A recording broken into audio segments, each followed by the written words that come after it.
Hello and welcome to the MaML podcast. I'm your host, David Wu, and today my guest is Dr. Nina Kottler, who is the Associate Chief Medical Officer of Clinical Artificial Intelligence and Vice President of Clinical Operations for Radiology Partners, the largest radiology practice in the U.S. Fun fact, 10% of all radiology reads in the U.S. are done by them. Here we talk about Dr. Kottler's journey and what it's been like deploying AI models in a large-scale real-world practice. I think there's something for everyone in this episode, whether it be medicine, technology, or industry applications. Dr. Kottler shares some great gems of wisdom from her inspiring career. I hope you'll enjoy. Hello, everyone. My guest today is Dr. Nina Kottler. So excited to have you on the show today. Our first question for you is a question that we asked all guests, and it's, can you tell us about your path and how you came to the intersection of medicine and machine learning? So first of all, thank you for having me. I appreciate the invitation. It's always good to get out there and spread some information about artificial intelligence and encourage other people to go into it. My path to the intersection of machine learning and medicine, as you asked, is, it's very circuitous. I never knew I was even wanted to become a doctor when I was a kid. I actually went into mathematics. So my pathway goes all over the place. I started in math because I think my dad, he was a physicist and I just looked up to him. I always admired how he could answer any of my questions with just fundamental truths about the world. And I thought, well, all right, if I'm good at math, then I should just go into that. I didn't have a lot of insight into what was out there in the world. So got my bachelor's degree in math. And when I was That's so cool. Is it like a certain kind of math or? So when you do undergrad, it's just general math. And so I was general math, but one of the professors there reached out to me and asked me to work with him and one of his graduate students on a project. And the project was doing a mathematical model of the cornea. Now, this was like way before there was LASIK or anything like that. So they didn't have these models of the cornea that they could do surgery on. And I was like, oh, sure, that sounds interesting. That's applied math. So there's three types of mathematics. There's math to solve problems, like out there in the industry or, modeling the cornea for LASIK surgery. That's applied mathematics. It's like engineering. You're applying it to something else. You're just using it as a tool. Then there's pure mathematics. Pure mathematics is figuring out, can we answer this theorem? Can we prove this proof? Now, maybe no one will use it in the future, or maybe they will, but it's super cool that we can prove it, and that's pure math. And then there's statistics, which is a totally separate part of mathematics, which is really underlying a lot of the AI that we do. But I got interested in applied mathematics when I was in that undergrad, and I decided, well, I'll go for my PhD. So I then went on to graduate school, was going for my PhD in applied mathematics, and there was a guy there, really interestingly, he's actually a radiologist now. And he was doing his master's project in applied mathematics. He was doing a mathematical model of the kidney. And when I was there, it's a small program. He's like, Nina, will you, work on this program with me? And I'm like, sure, I'll help you with your master's project. So I worked on it, but I had to learn about the kidney. And when I learned about the kidney, I was just fascinated. I was like, this is so interesting, like how do solvents and solutes flow through the renal tubule? I just found that really more interesting than the differential equations we were using to do the modeling. So at that time, I switched. I switched from getting my PhD, ended up getting a master's, and then went back to pre-med. I had to do pre-med, chemistry, biology, go back to medical school. Then in medical school, radiology just was very obvious to me in terms of being very technically driven.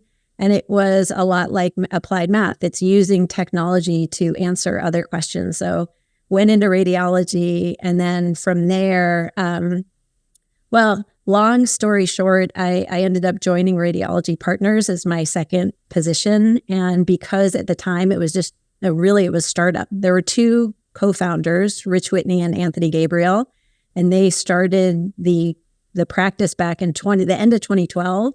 And I happened to meet them in the beginning of 2013 and joined as the first. Oh, they started in 2012. They did. Yeah, they got their first funding in November 2012. But they didn't have any rads. They didn't have any work. So they just were two guys. Mm-hmm. And then I joined them early in 2013. And when you join in a startup, you just wear a lot of hats.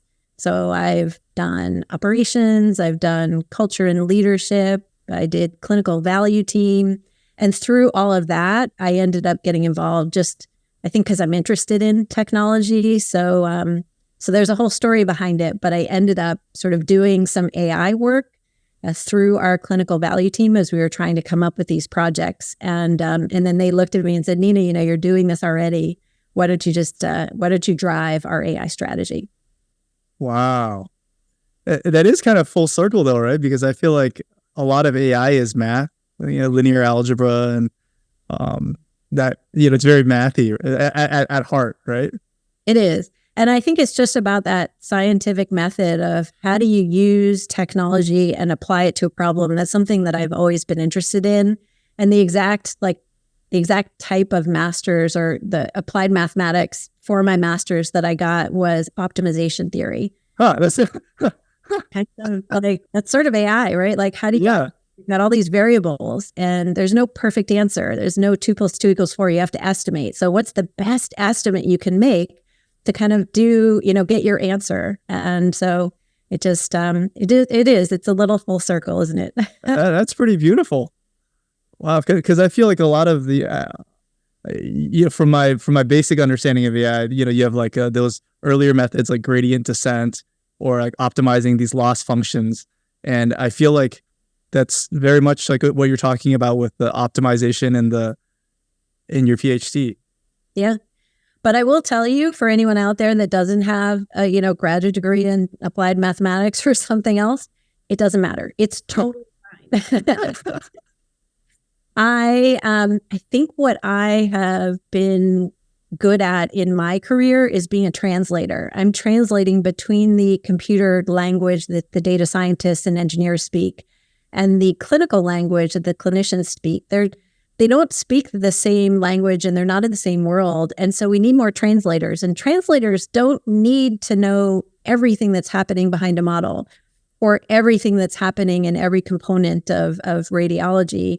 You need to know enough of both to function as a translator. So you don't need to have my background to get involved. Oh, I love that. I would love to hear more on I guess how you came to that conclusion, because I sometimes feel I'm kind of in those kinds of situations, and that's really reassuring and reaffirming to hear that. I'll give you an example, because the very first AI project I worked on, this was 2017, and I was part of this clinical value team, which basically we were tasked in creating programs that drove value, that really improved quality in radiology. And this was 2014 when we started. Back then, if you asked what is a quality metric in radiology, people would have said turnaround time or how many peer reviews am I doing? And those are really operational metrics. They had nothing to do with quality. So we wanted to come up with an actual quality metric that we could measure. And what we decided was to use population health guidelines, because if more people follow population health guidelines, in theory, that should improve the health of the population, right? That's the idea. And what we found is that because of how those are distributed through journals and they're difficult to look up and people don't remember them, that most people don't follow them. So we created these change management programs and mechanisms to remind people, hey, by the way, if you see a 4-centimeter AAA, then it's a annual, a 1-year follow-up exam and a vascular consultation. And here's all of the things. And you can look them up on this piece of paper and on this website. But as we did that, which worked, it actually increased significantly the amount of value and quality in terms of following population health guidelines that was out there. But you can only do a certain number of things through human memory. Mm-hmm. That's just not what humans are good at. It's much better to have a computer tool that did that. So we said, I was the technical one on the team, and I'm like, well, let's create a tool, or let's find a tool that does that. There was nothing on the market, because it was 2016 is when you first started hearing about AI in radiology. And this was early 2017. So we realized we had to go out and create one ourselves. So all of that is the backdrop to the story that I was going to tell you, which is we went out to this group, and it was a team of data scientists. It was actually 4 brilliant data scientists with expertise in astrophysics, right? They were rocket scientists, smart, but didn't know anything about medicine. And I said, here's what I want you to build. It's this natural language processing system that will listen to me as I dictate. It will work real time. And as I say something like 4-centimeter AAA, it will pick up the size, it will pick up the finding, and then it will give me the appropriate follow-up in that scenario right away. And they're like, great, we'll do this. They did a mock-up, came back, and I'm like, this is not at all what I'm looking for. And at first I'm like, this is like, you guys aren't so smart. What do I hear about rocket scientists? They're supposed to be brilliant. I don't think you're brilliant. And then I realized, well, maybe it's not them. Maybe it's me. Maybe it's the way that I'm speaking to them and asking them to do this. They have no background in medicine. How can I expect that over the phone I could tell them what I want and I'm going to get it exactly? And I couldn't. So I just changed how we work together, and I flew out there for 3 days. We spent a day going over anatomy and physiology. We were looking initially at the thyroid. I told them terminology that we tend to use. We went through the best practice, and then they took that information, came up with like a whole table. We filled in all the holes, and then they ran it against a bunch of data. And the next day they came back and we went through that data. It was amazing. It was a complete transformation. When they came back and created a model from that, it was amazing. So we decided it really isn't in, how smart the person is you're working with. It's how you're working with them. Mm-hmm. And translator, I didn't need to be a data scientist they were there as the data scientist. I just needed to explain to them in a way they could understand what I was looking for from a clinical perspective. Wow. I feel like there's a lot of wisdom in that story. I learned a lot from that experience. Because it reminds me of, how some people say like, oh, it's not about the question, it's about how you ask the question.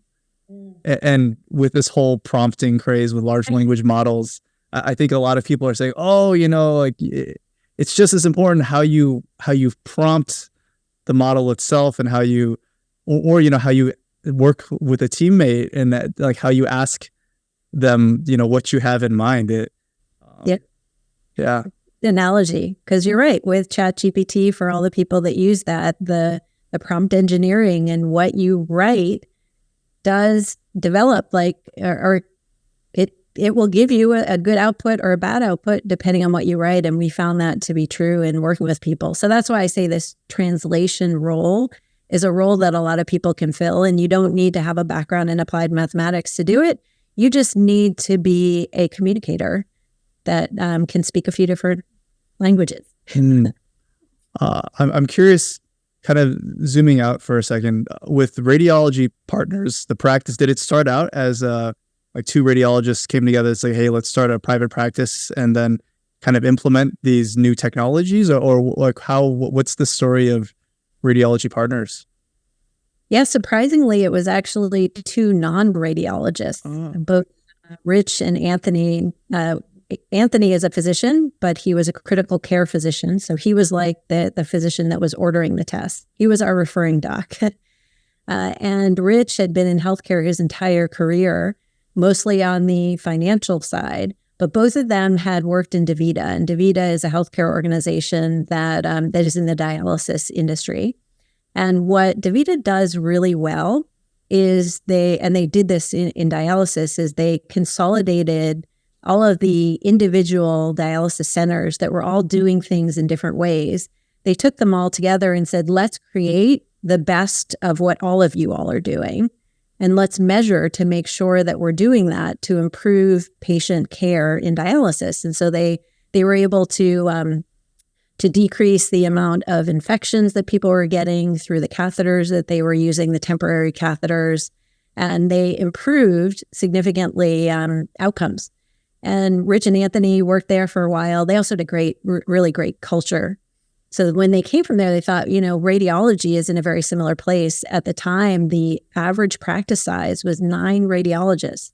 It's extremely fragmented. And if you have groups of 9 people, imagine how much time can everyone spend doing things like I'm doing? Like if you're working as a radiologist in a 9-person group, there's just not enough capacity to do other things, anything you do as a side job. So they said, well, let's try to consolidate radiology, not just with the goal of consolidation, but with the goal of doing that to improve quality and drive value and take the best practices from across all those places and even improve upon them. So that was 2013. So it was those two guys. I joined, and I was the first employee and the first. Wow. Was that a risky or a risky decision, or were you a little nervous going into that? I probably, I called a few people. I called a mentor of mine who I had worked with, and he's like, listen, they're not radiologists. Don't join them. I called my mom. Mom's like, I don't know. Maybe you shouldn't think about this. So, but I'm kind of person that just goes with my heart. And at the time, radiology was a little bit of a depressing place to be. 2012, 2013, reimbursements were going down. And I had been working in teleradiology, which is kind of the canary in the coal mine. They feel things in teleradiology first before it hits the general radiologist. So people were pretty depressed. I wouldn't have told my kids to go into the profession that I chose, and that was depressing to me. But Rich and Anthony were looking at it like this is a time where we can actually make a change. People are going to be more willing to change in an environment where things aren't great. And if things are great, it's really hard to change anything. So yeah, that's a good point. And they wanted to improve things. And I'm like, I am so in. I go with my heart. And that's why I left my last job. I quit without another position. I said, it's not the right culture for me anymore. I need something else. So I was excited to join. Wow. I'm just curious. So is teleradiology like the like remote reading? Yes. One of the things I've been really lucky in my career to have is a bunch of people who are advocates for me. So when I was a resident at UC San Diego, Bill Bradley joined our team in my first year as the chair of the department. And he took a liking to me. And when I talked to him, he was talking to me about, what are you going to do after you graduate? I think I was a third year. It was still early because you do 4 years before you graduate. And I think I was at the beginning of my third year, and I said, I don't know. I really want to work at UCSD. I love it here. I want to go into academics. And he's like, maybe you should go out and experience the world in a different way first, and then come back and bring that difference back to us. He said, I have a friend, Paul Berger, brilliant, amazing man, who started Nighthawk. And this was early in the Nighthawk days. This was back, I graduated in 2005. So this was like 2003. And he had just started Nighthawk, and he had radiologists who were working either home remotely from the US or overseas in Sydney, Australia, and Zurich, Switzerland.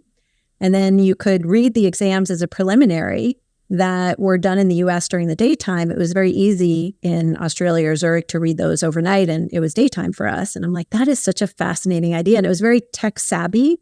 So he had Paul call me. Paul called me, and Paul's like, guess what? He talked to me for a little while. He's like, you've got the job. And I'm like, all right, I'm there. So I went out to Australia, lived there for 6 years, and did remote imaging. It was very early on. So the technology was super cool. We were developing new processes. We were growing massively. And I was in the Sydney office. The Sydney office was the one office that had every part of our group there. So we had radiologists, we had quality assurance, quality control, IT, scheduling, like everything was there. And so I got exposed to what is the back end of the business of radiology. And I was totally fascinated. And because we were growing so quickly, you would get to wear a lot of hats when you're in a startup. I just raised my hand a few times and said, listen, I could help out with forecasting our volumes. At the time, we had one guy who was trying to just guess how many rads do we need on at any time to match the volume that's coming. And he did it by day. And we started not doing so well. There are times where our turnaround times were really good, and other times they were really bad because he wasn't doing it by the minute or hour. He was doing it by the day, right? Years and years ago. So I said, well, what if I create a mathematical model and I could model out what the volume will be by hour, and we can schedule better? And so they took me up on it. I started getting involved. I worked full-time as a rad, but I just did that on the side. Wow. That's super impressive. It was a great opportunity to just, again, learn about all the different components of radiology that I had no clue about. So I was thankful and lucky that I had someone like Bill that could advocate for me, get me that role. And I don't mind raising my hand and trying new things. And I was just happy to be in a position that I could do that. So then moving to Radiology Partners, what was the transition like? At first, because I went from reading all the time, I was 100% reader. All of the stuff I did was sort of a side job. And I went from that to when I worked at RP, we didn't have a practice at the time. There was no radiology coming in. We had no contracts. So Rich and Anthony are like, great, we really want you to join, but we have nothing for you to do. And we don't really have any money to pay you. Oh, man. It's really enticing. Maybe we could think about what the future will hold. That's So, wait, so then what was their pitch then? And what really enticed you? What enticed me was the idea of what we could do in the future, that they wanted to build something where we're driving value in healthcare through radiology, making it more central within the practice of medicine. Kind of like the DaVita before radiology. Because it had been so disparate. And I was like, well, I love radiology. It's a fantastic career. It has huge amount of value. And I had seen the transition happen because when I was a medical student, there was no PACS. Everything was filmed. It was years and years ago. There was no PACS when you were a medical student? Yeah. Now, even my first year in residency, we even had, we transitioned to PACS that year, but there were some, there's some boards, the alternators that we're reading off of where you're hanging the films and you're pressing a button to make them go through and you're writing out your report. It was so cool. Oh, no, just for our listeners, PACS is like the software system that, or is it like a server system that you view all the images from? But I guess you used to view them in person? Yeah, which interesting. They were analog. They were actually printed on. That's why they called it film. So it was like a photograph where you're holding onto the photograph. Now all our photographs are digital. Well, now all of our imaging is digital as well. But back then there was only analog imaging. It was printed on film. Wow. So if you wanted to read anything, you had to hang it up in front of a light box. Like in some of those TV shows like Scrubs, they'll show you always hanging backwards, but they'll hang up a film in front of a light box, and you would have these giant light boxes with like tons of films on it, and you would press a button that would move those films around as you read them. Whoa. And write down on the jacket that you had these like envelopes that when you finished reading the film, you would take the film down and put it in the envelope. And on the envelope is essentially where you wrote the report. You'd be like appendicitis. That's pretty cool. It was really crazy. Imagine you're a referring doc. How do you know what's wrong with your patient? The only way was you would go down to the reading room or you'd go to the film library and you'd pull out the film, but you had nowhere to read. So everyone went into the reading room. The reading room was like this fantastic place. It was the busiest place in the hospital. I feel like, the Starbucks of today. Yeah. And goes to Starbucks before they start their day. Literally every single section would come down into the reading room before they started their day because that's the only place they could know what was happening with their patients. That sounds kind of fun. It was really fun. It's part of why I went into radiology because I looked at those interactions. You'd have the resident or whatever team come down. Maybe it was a surgical fellow or resident or attending. They'd come down, they'd present the patient to the radiologist. The radiologist would be looking at the film, literally film. And then the radiologist would say, oh, I'm seeing this. What about this? And they'd have a conversation back and forth. And the radiologist would consolidate that information and present a differential diagnosis or a diagnosis or to the residents, and that team would then know what to do. That actually reminds me. So my first month of intern year, that was about 2 or 3 months ago. It was interesting because every week we had a different attending, and then one week, I think my attending was probably in his 70s, or maybe 80s. But he was like that old school, that kind of older generation. And whenever we had an interesting patient, he's like, "Oh, let's go down to the reading room. Like, let's talk to the radiologist." And I had never experienced that before. And my senior resident hadn't either. And so we went down to the reading room, and it was actually really cool because then, we talked to the radiologist and there was the residents and the attending, and then we would kind of all look at the images together on like the computer monitor, and then they'd go through it. And the reading room itself just reminded me of like a big spaceship. Like the lights are dim, there's big screens everywhere, there images moving really quickly, and yeah. Yes, it reminds me of being always in the math department. You're like usually in the basement, like the ground floor or basement. But it was that wonderful discussion back and forth that I think really improved patient care. And that's why they call radiologists the physician's physician, because we built for that physician. And then when PACS came along, even though it's technology generally should improve things, right? It should improve communication. It should improve all kinds of the quality of what you do. We brought PACS in, and what happened was all of a sudden, no one came into the reading room, PACS and voice recognition together, because they could see their images from wherever they were. And it's busy. It takes time to walk to the basement, the reading room. And then you could get the report right away. So people just started relying on an electronic version of a report. We would get an electronic history that's usually a character-limited field. So the robust discussion, that back and forth, just completely stopped happening. Wow. And radiologists got a bit sidelined. I think we lost a lot of the value that we had the ability to create, but because we didn't know as much about the patient and we're trying to dictate everything and put on a piece of paper what you could do in a conversation, and do it faster and faster year after year, because we were always behind in terms of the volume of imaging increasing every year. I think we got a little sidelined. And so that was the time in radiology, like at 2012, 2013, when Rich and Anthony are like, let's make a change. It's a time. And I think that we as a profession were ready for that. We should be able to use technology in a way to improve communication, and the tech had really done the opposite, unfortunately. Yeah, I feel like that is in itself like another parable with like technology and the promise of it and medicine and unintended consequences. It's really sad to hear almost that, wow, it seems like this used to be like you said, like a Starbucks of the hospital, and docs would be hanging out talking about patients, interpreting the scans together. And then with the introduction of PACS, it just got easier, but then you lose something human in the process.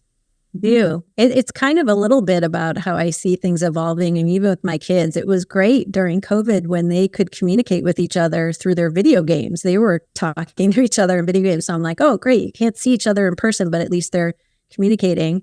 Now they all hang out and they're like talking to each other on their phones, even though they're all in the same room. And you are a bit of that human element. Yeah. I'm going to go back to bringing everyone back into the reading room, but I do think we can use technology in a smarter way.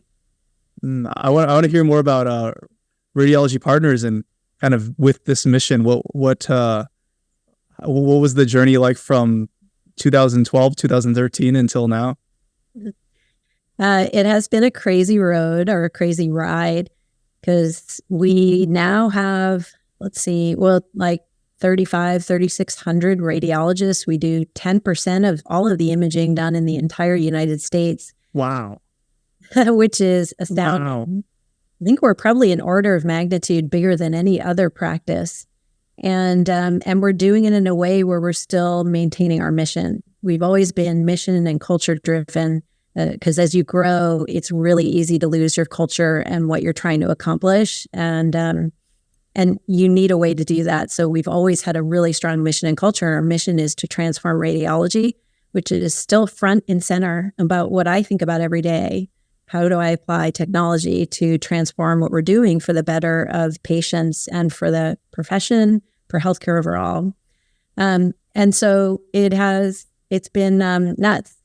The first year when we very first started, literally people were laughing at us saying, oh, you're never going to be able to do this. People have tried before to consolidate radiology and it's just never worked. And by the way, you're not all radiologists anyway. So why should we trust you? And I'm like, well, sometimes it's nice to have opinion of multiple people. Like diverse teams we know outperform non-diverse teams, whether that's diversity in gender, experience, profession, whatever.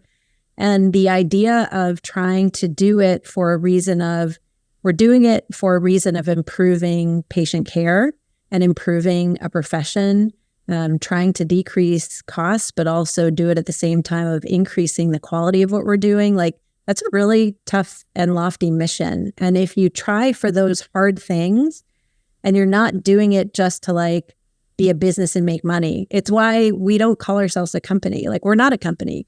I hear the word company and I'm like, oh, why would anyone call us a company? At heart, we're absolutely a radiology practice. Why?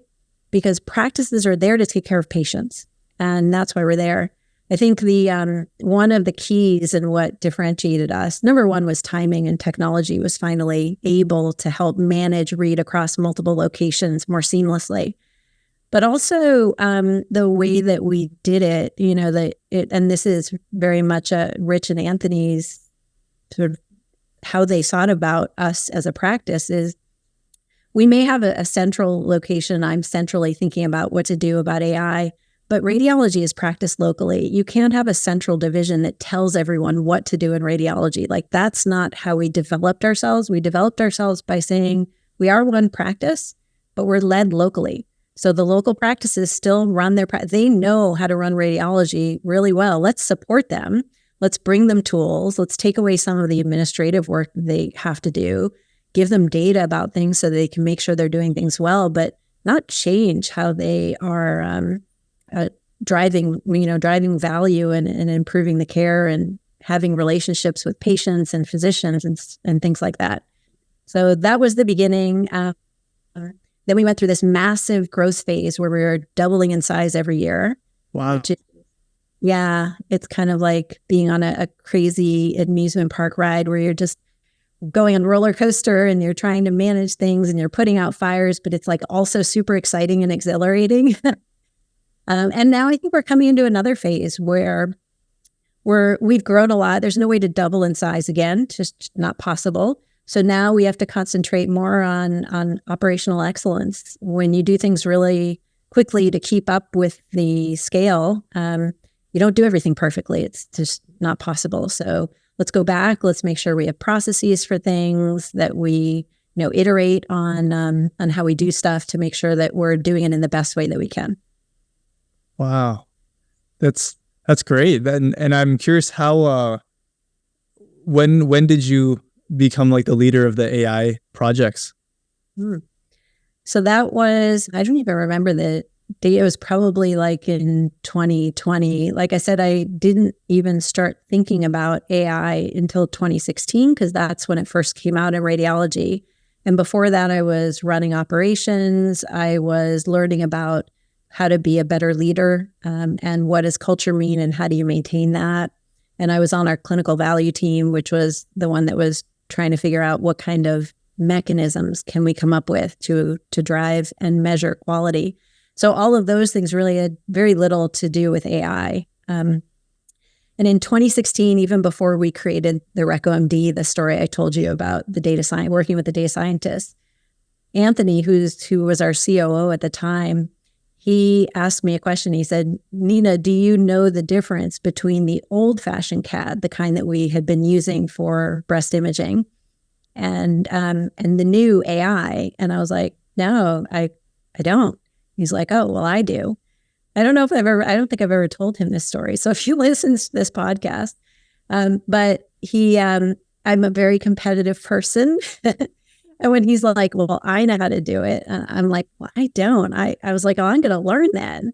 So I went out and started learning about AI back then. And I was fascinated by it. And that's what made it easier for me when I first said, "Hey, let's create this RecOMD tool," that I had some understanding of how to do it because I had gone out and done some research and talked with people about it. And I just enjoyed it. So I would spend time reading about it on the weekends. And then when I created the RecOMD, we kept improving it. Actually, those 4 data scientists that I told you about, they were external partners. But after working with us for about a year on this project, they all loved the project, loved what we were doing, loved the value that they could create, and they asked to join our team. Oh, so that's nice. That's one of the biggest compliments, right? It was amazing. I was really happy. And I was happy that our leadership was okay with us bringing on a team of data scientists when, it's sort of it's taking a risk. So when they came on, I led that team and we kept developing new things.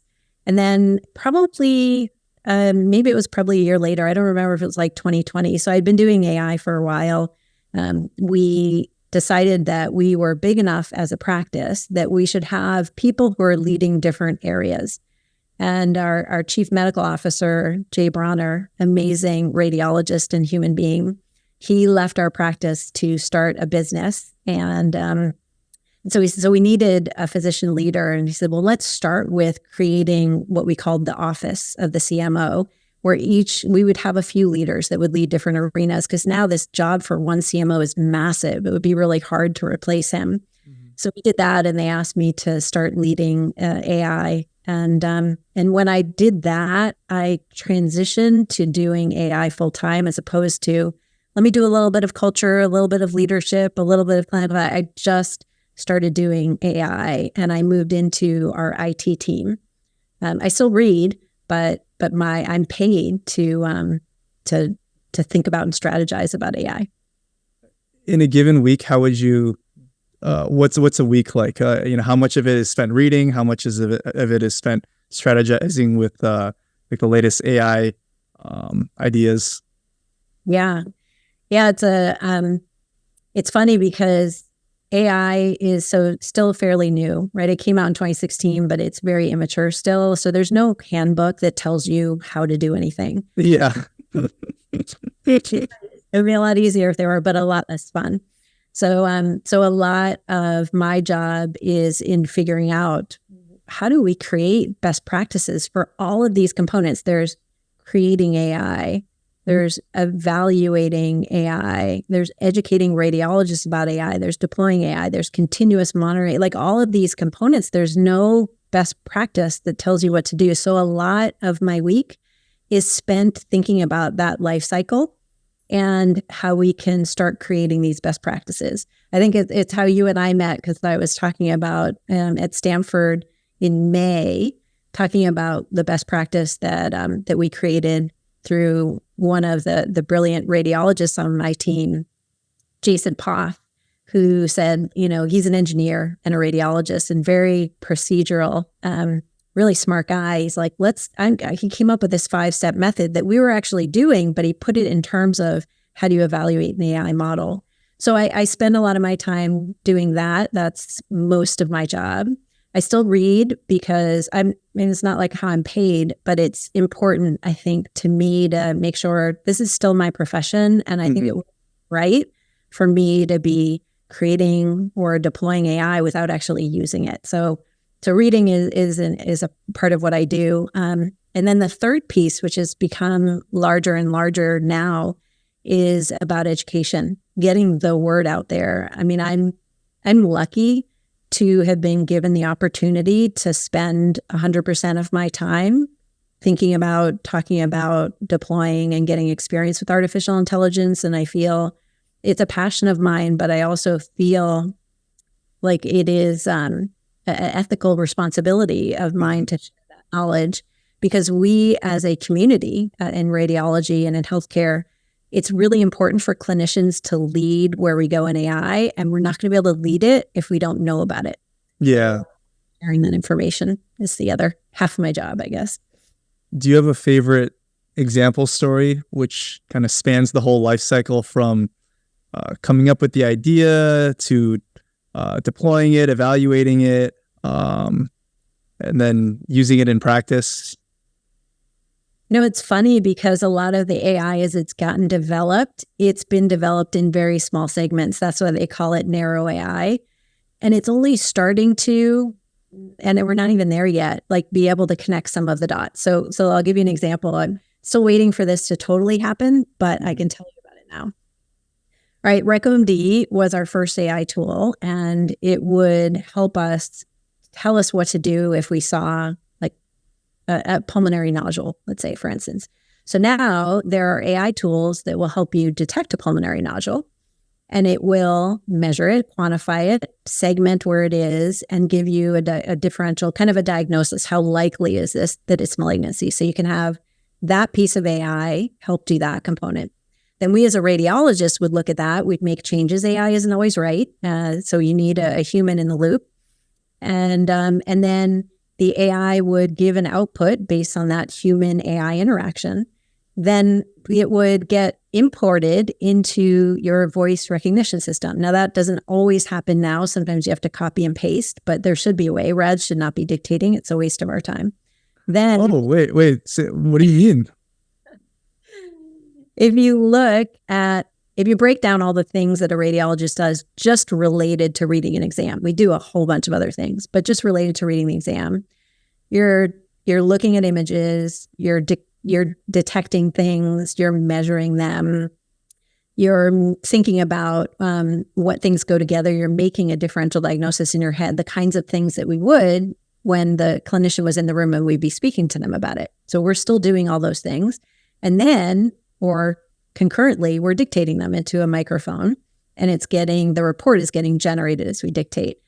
The amount of time it takes, if you look at how long it takes to do each of those components, the portion of dictation where you're actually saying words, and sometimes it's a lot of words, that there's a lot of pathology, that takes the longest amount of time. But it doesn't take a lot of thought. It's not the thought of it's not what makes me proud as a radiologist that I dictated a great report or a long report or a short, whatever it is.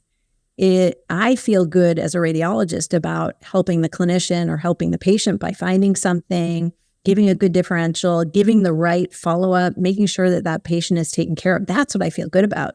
The report is secondary. If I could just take that information out of my brain and put in the report, number one, it doesn't harm me at all in terms of what I'm able to do as a radiologist. Number two, it also makes my day way better because there's a huge amount of administrative overhead.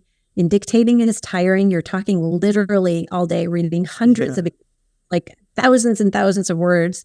Then you have to read the report to make sure that there's no errors in it. And it's an administrative hassle. And so I don't think we should be doing it in the future. It reminds me of the note writing burden, documentation that I feel like in any specialty there's. I'd say documentation, at least as a resident. Right now I'm writing a lot of H&Ps, and I see the utility and sometimes, but sometimes I'm like, oh man, this. It feels like you said. I feel like a lot of this. I don't want to say isn't necessary, but there should be a better solution. Yes. Yeah, that takes a long, when you're writing out those H&Ps, you got most of the information by talking to the patient. If you could spend double the time with the patient because you didn't have to write it up and it just got written up automatically, well, that's better for you and it's better for the patient. Yeah, I wish I could upload it from my brain, directly into text. That's what NLP can do these days. And all these large language models, they're able to do that. They can listen to you and scribe it for you. So once you have it now in text, hopefully not eventually done by the radiologist, then you can have a system that will look at that, read it like RecoMD, give you the appropriate follow-up.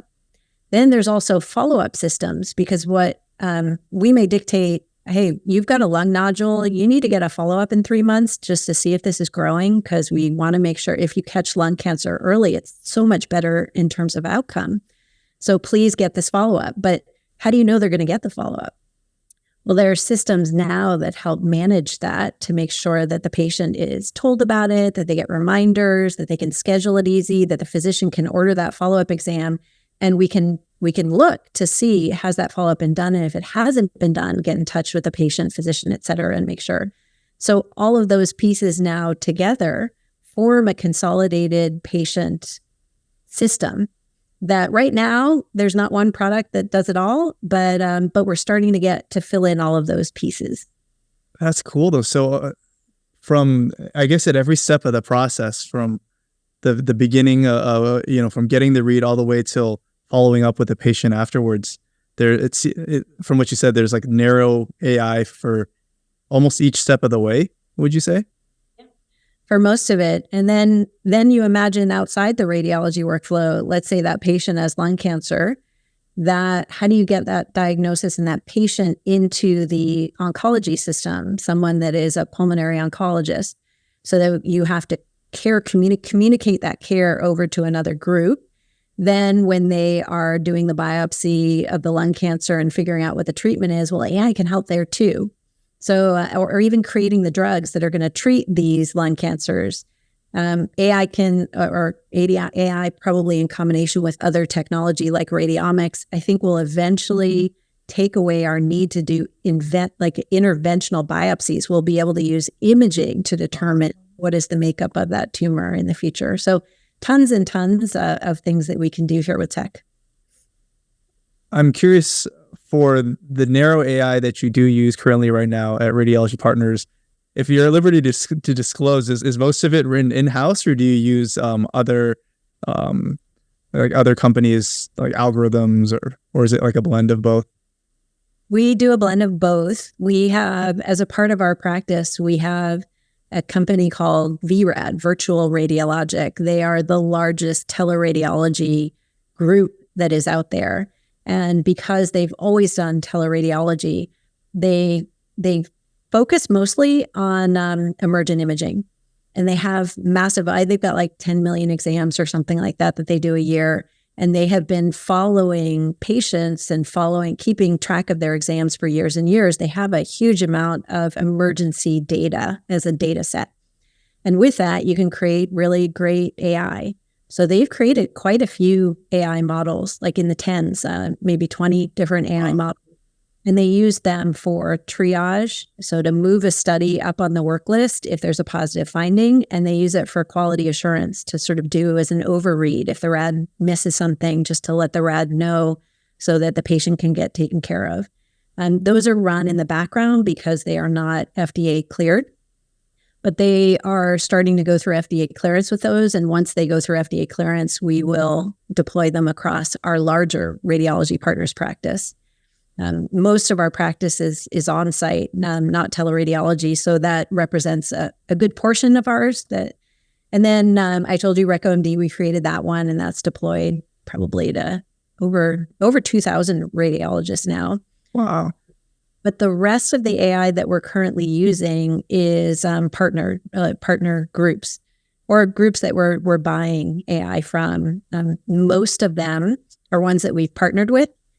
We use CAD-T, which is computer-aided detection for triage using 5 to 8 of them. So 5 different findings, critical findings like pulmonary embolism, an incidental pulmonary embolism, intracranial hemorrhage, blood in the brain, rib fracture, cervical spine fracture, fracture of your neck.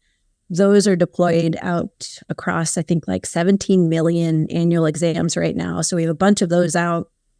We've also started the deployment of a tomosynthesis AI detection. So tomosynthesis is the 3-dimensional version of a mammogram. A mammogram is looking for breast cancer, but digital breast tomosynthesis is that 3D version of it that most groups have moved to.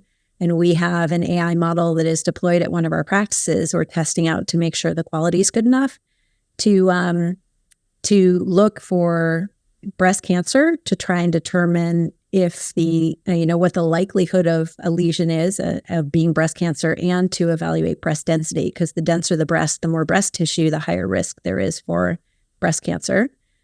We have 2 others. One is a group that works on the radiology machine, like on the actual MRI. And what it does is it allows you to acquire the images in a shorter period of time. So imagine you're a patient that has to go in. You have to sit in this really small MR. You're surrounded by this giant magnet that's making really loud noise. And often you're in there from 20 to 40 minutes, which is a long time, especially for if you're a pediatric kid, like a little kid that needs sedation to be in there, or if it's uncomfortable because you're sick, or if your mental status is altered. If you could shorten that amount of time, then it's definitely better for the patient. And more patients can get in a day, so you don't get backlogged. So we also have a tool that allows us to do that, but the quality of the result you get is lower quality. You image someone for longer, just like in CT, you image someone for longer. It's more radiation, but it's higher quality. So how do you decrease that time but maintain the quality? We can do that using denoising products in AI. And the last one, guys, there's so many. I'm sorry, I'm taking over the conversation. No, this is fascinating to hear about. The other one that we're using right now is another natural language processing product. And it came out of one of the emergency radiologists from one of our practices at Greensboro. He was working overnight and he realized, like I told you, dictation is not something we should be doing. And what you do when you dictate as a radiologist is you dictate all the findings that you're seeing, but then you go down into the next session and you create an impression, like based on all these findings, what are my thoughts? And he created an AI tool that will take your findings, summarize them, and create your impression for you using your verbiage, your language. Oh, nice. Yeah. So we've rolled that out, and we're rolling that out across all of our practice too. So lots of AI. And we want to make sure that we continue this process because innovation is a process. You need to continue to roll things out. So we have other things that are earlier on. We're looking at ones for fracture detection and on x-rays all over the body, and another one for lung nodules on CT that will probably roll out next year.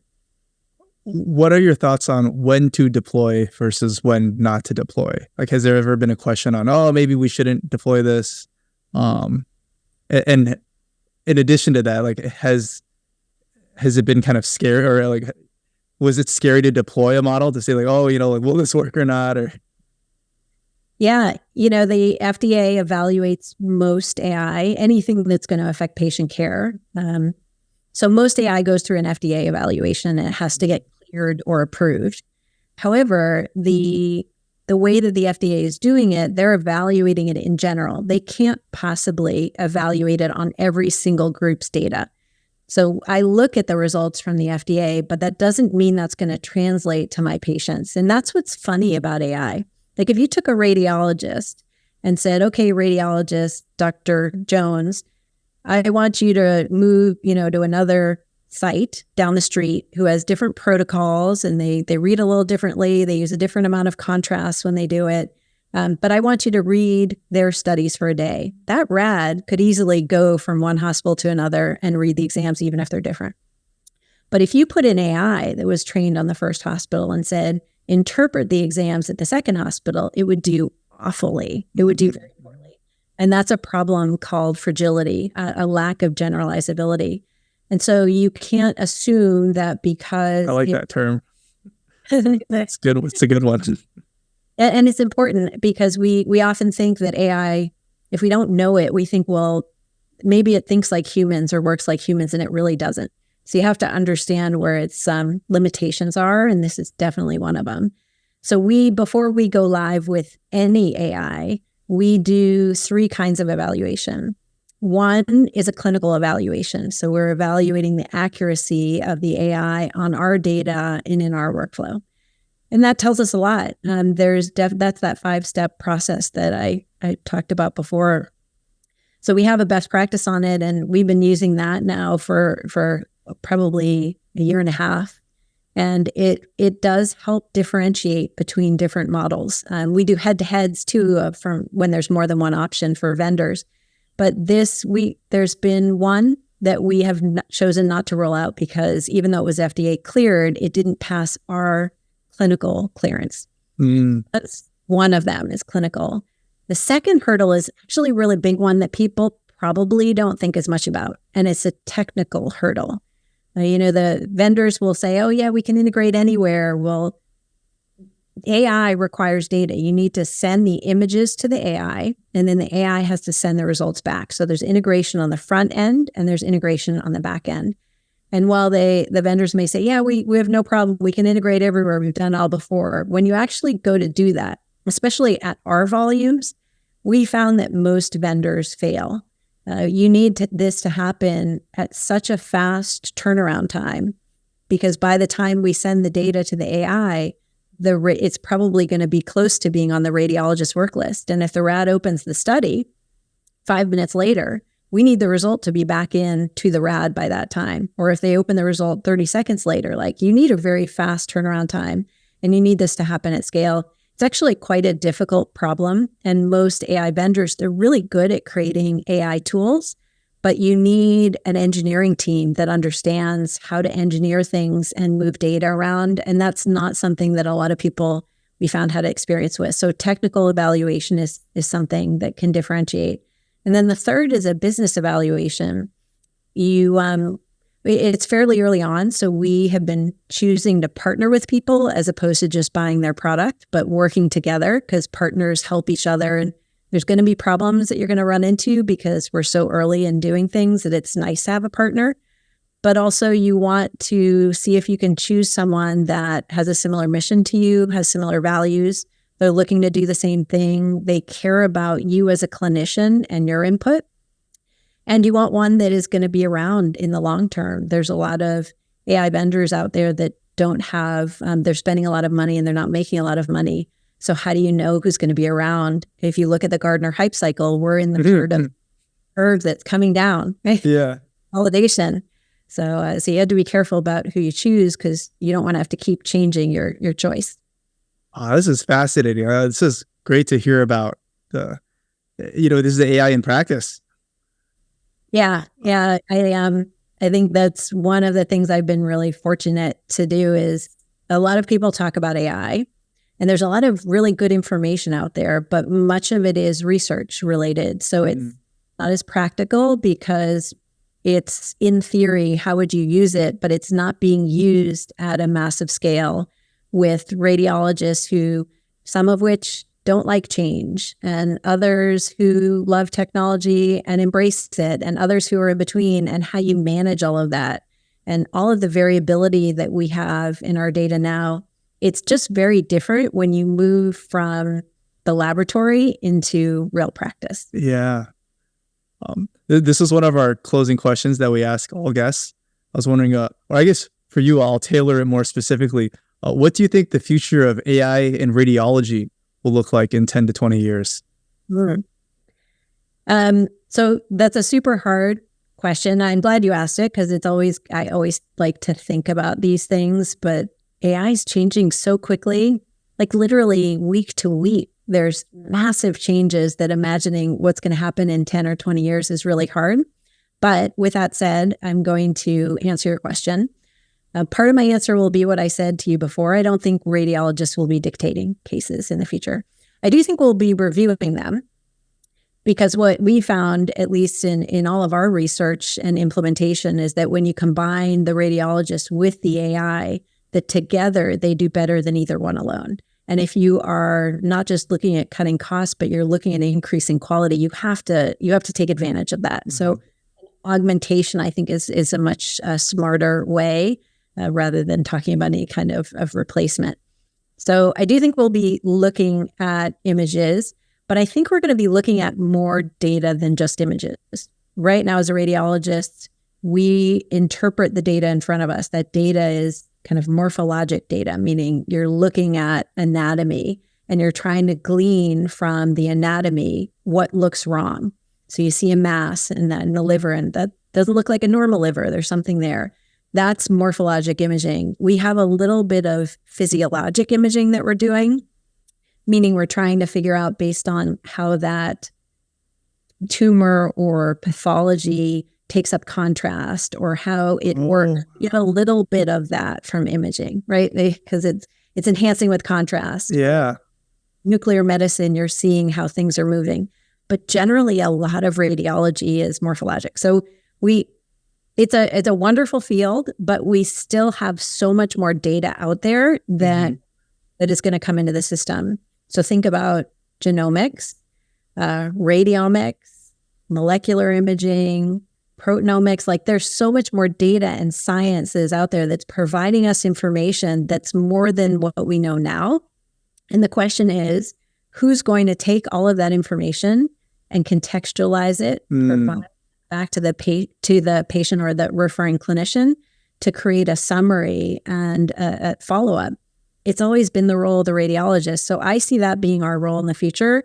So we're going to have to do way more than we're doing today. The only way we can do that is if there's some kind of technology that's making it easier. And I think AI is one of those technologies that's going to make it easier. It will help us move from what we're doing now, which is population health medicine, into very precision medicine, where we're looking at the pathology for that tumor or that lesion in that patient and treating it very specific for them. My thinking is that we'll be getting information from patient wearables. So instead of going to the doctor once a year for your checkup, there'll be stuff being sent constantly, and we'll be evaluating that. I don't think we'll be doing biopsies anymore. We'll be getting that information. So, wow, yeah, that's changes.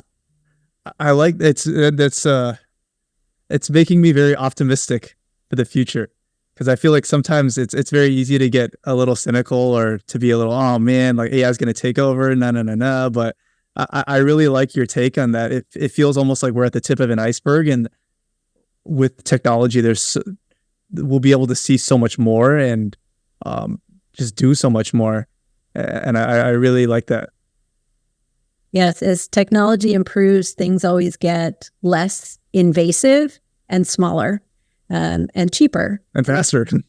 And faster, right? So if you put all those things together, right, people will be wearing devices, or they'll just be implanted or whatever, that will be providing us information all the time. We're going to have a massive amount of information from all different sources, and you need someone that can understand that. I actually think our role is going to grow. This is my last question. I was wondering, what advice would you give to residents who are thinking about pursuing non-traditional paths? I feel like you've had a pretty inspiring and cool journey yourself. So yeah, I'd love to hear your thoughts. I had no idea, like I never could have anticipated that I'd be doing AI and radiology right now. That was not something that I thought about or planned. And I think that's fine.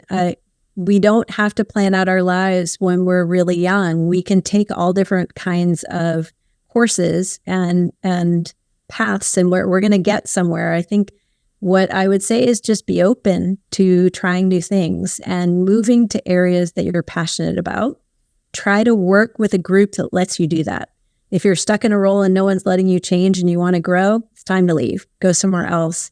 I've changed my career so many times, but every step for me was highly valuable, and it brought me to where I am today. The one other piece of advice that I give is, I think part of why I asked Bill Bradley once, I'm like, why did you pick me as a person that you wanted to work with? And he said that when he first came in to talk to the residents at UC San Diego, that he gave his spiel about why he thought he'd be great at the role and what he's interested in. And then he said, does anyone have questions? And he said, I was the first person to raise my hand and ask a question that made him think about something. And so I kind of think about that. I guess I've always sort of done that in my career. If you wait 5 seconds after someone asks a question, you'll have like 30 people raising their hands, and it's hard to get noticed or differentiated in the crowd. But if you can raise your hand in the first 2 seconds, do that. As long as you have something to say. You don't want to raise your hand and have something to say. But you'll get noticed, and you need people. It's really helpful to have people who can advocate for you to get you to new opportunities. I like that a lot. Very, very last, so I know I said one question, but just very last extra question for fun. What brings you joy? Mm-hmm. I got this question from an old doc that I used to work with, and I really like it. So, yeah.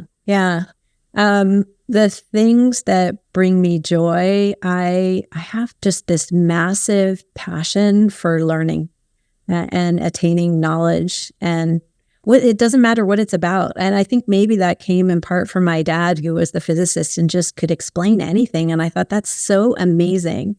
So learning, lifelong learning.